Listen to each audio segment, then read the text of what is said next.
Fellow Africans from all walks of life, we are joining hands to celebrate 25th May, Africa Day, signifying our hard-won victory against formal colonialism, which lasted for close to a century.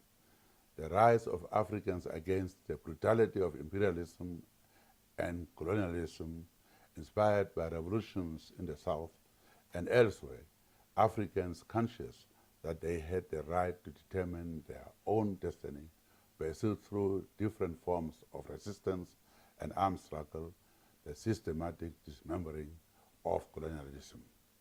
At this moment, we should pause, reflect, and remind ourselves that the path we have traveled is illuminated with courageous deeds by Pan-Africanist movement from its base in diaspora, led by influential activists and academics, including W.E.B. Du Bois, Henry Sylvester Williams, and Edward Blyton, to leading nationalists such as Kwame Nkrumah, Jomo Kenyatta, Julius Nyerere, Modibo Keita, and Ahmed Sekou Touré, to mention but a few. Fellow Africans, Africa Day, marking the foundation of the Organization of African Unity on 25th of May 1963, is a key moment in the history of our continent. It does not only shine light on Pan-Africanism as an ideology of liberation and decolonization, but crucially, it also aligns our independence to the unity of the African continent.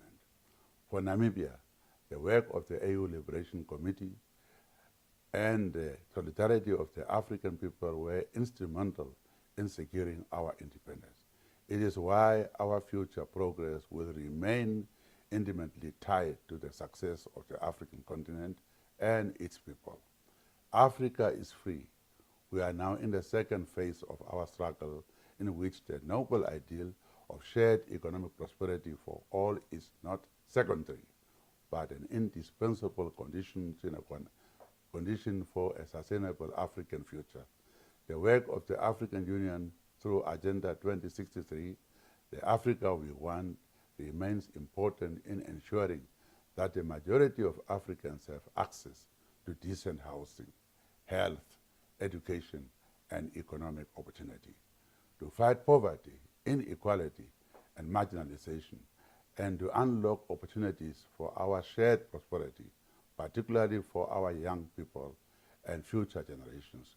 We should encourage deeper economic integration, increase people-to-people exchanges, and make more investments in infrastructure to facilitate trade. Fellow Africans, I should emphasize peace, security, and effective governance are the conditions sine qua non for our shared prosperity in a new Africa. In line with Agenda 2063, we have to silence the guns by 2020 for an Africa of opportunity for the majority to become a reality. We cannot create opportunities for our youth if we do not create accountable and transparent institutions and intensify our efforts to fight corruption. The decision by the African Union to dedicate its theme for 2018 to the fight against corruption is a step in the right direction. Concerted efforts should follow.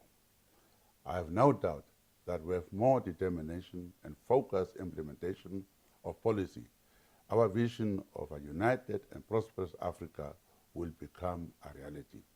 We have a unique opportunity to create sustainable conditions for our collective success. Our AU anthem calls on us to uphold the bonds that frame our destiny.